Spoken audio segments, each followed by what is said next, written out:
And Global Affairs Analyst Sam Phatey joins me from Washington, D.C. via Skype to discuss this. Good to have you join us. My pleasure.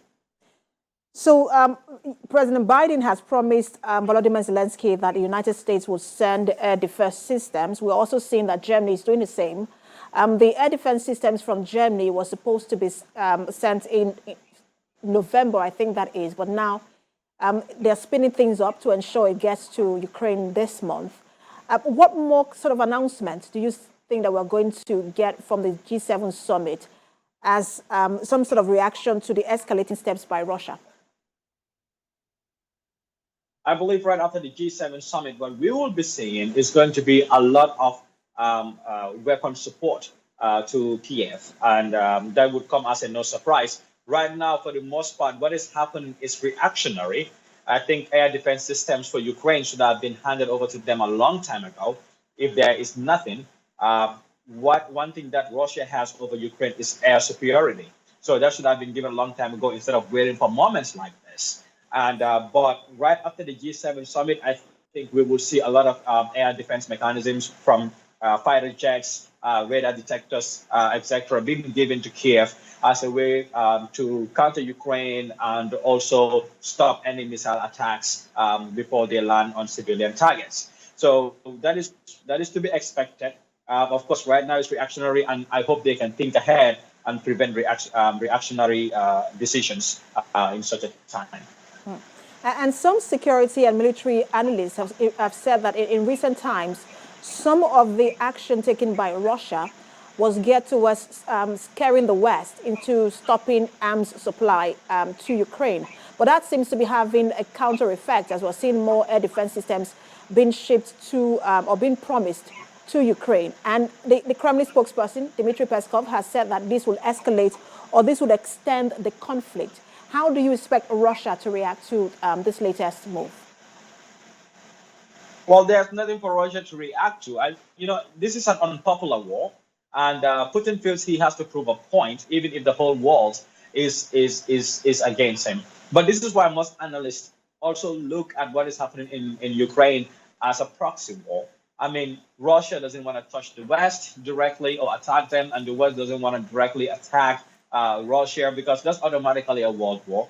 And that is why they cannot enforce a no-fly zone. So there's a no-fly zone. Russia will use its air superiority. What can the West do? The West cannot militarily intervene and say, okay, if they shoot a missile, we'll use our technology and stop it. But they can and they will supply Ukraine with the tools to do that. So pretty much it's like, we're not going to touch you, don't touch us, but do not expect that we will not support Ukraine and provide them with the needed military equipment and other materials and technology and intelligence that they need.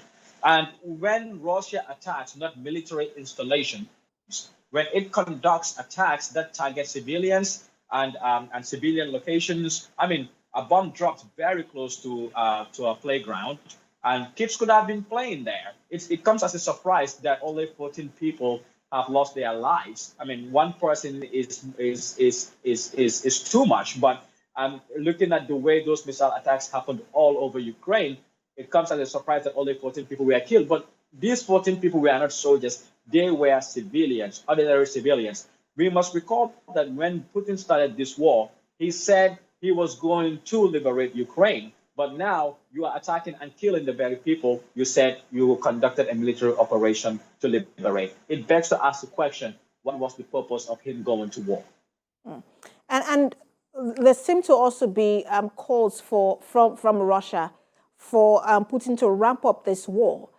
Do you think that, again, that this latest move, these escalating steps he has taken in the past few days, are sort of also desperate moves to prove a point back home? Well, he is desperate to win. He didn't take Kiev. You cannot take over a country without taking its political capital. He failed to absolutely do that. There are a good number of people, despite the political repression in Russia, there is a good number of people in Russia that are against this war. They do not support it. They do not want their children to die or their husbands and their fathers to die in a senseless war, because that's how they see it.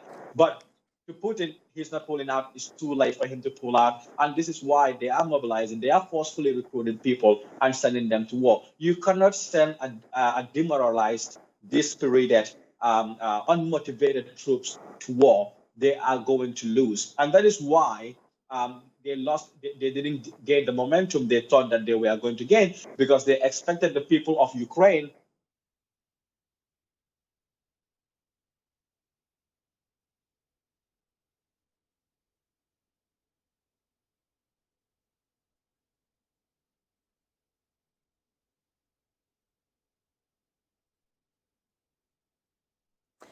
All right, looks like we lost connection there with Sam Phatey. We will continue to try to connect. If we do, we'll continue the conversation. But in the meantime, a group of Ukrainians are protesting in front of the Russian consulate in Seville, demanding President Vladimir Putin put an end to the war.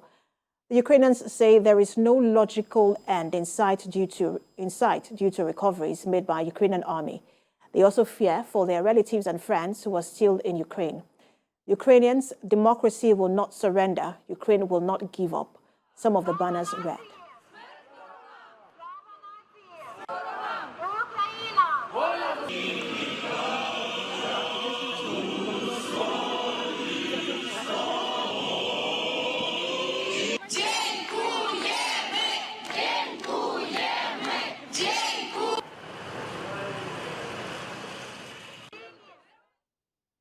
I understand we have some Phatey back now. You were making a point about whether Putin is trying to prove a point back home.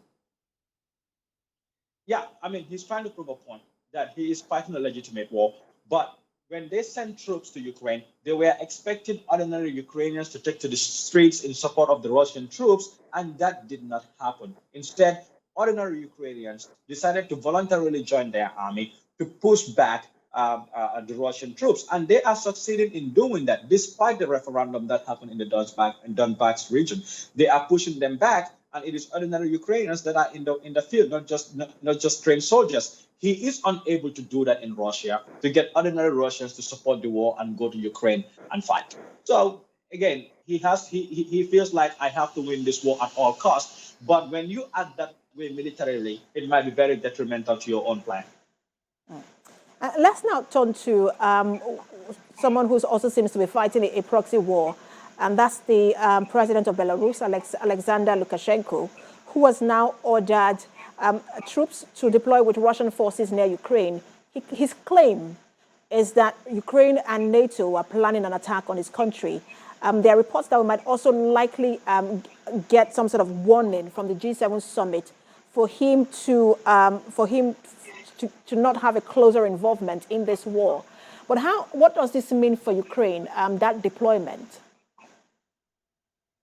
I mean, it doesn't mean anything. It has happened. I mean, part of Belarus was used as a launching ground for the war in itself, so they can invade certain parts of Ukraine.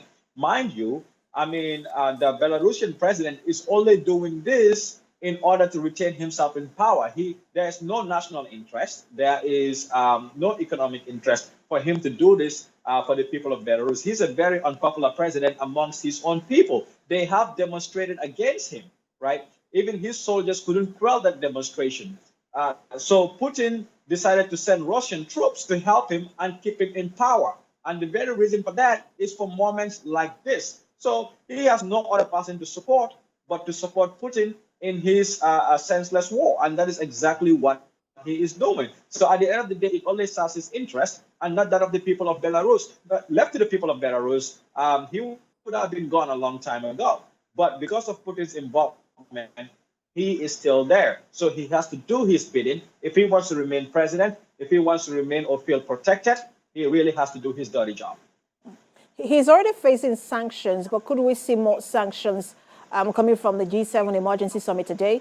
And then again, if his troops were to be part of this attack on Ukraine, could this war also extend to his country?